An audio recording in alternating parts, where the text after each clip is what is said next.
મુખ્યમંત્રી ભૂપેન્દ્ર પટેલ જન્માષ્ટમીના પાવન પર્વે અમદાવાદના ઇસ્કોન મંદિર ખાતે કૃષ્ણ જન્મોત્સવની ઉજવણીમાં સહભાગી થયા. મુખ્યમંત્રી શ્રી ભૂપેન્દ્ર પટેલે ભગવાન શ્રી કૃષ્ણના દર્શન કરી પ્રભુ મૂર્તિની આરતી ઉતારી ધન્યતા અનુભવી હતી.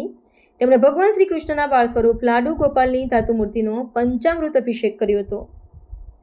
મુખ્યમંત્રીશ્રીએ ભાવિક ભક્તો સાથે મંદિર મંડપમાં બેસીને ધૂન કીર્તન તેમજ શ્રીજી દર્શનનો લાભ લીધો હતો.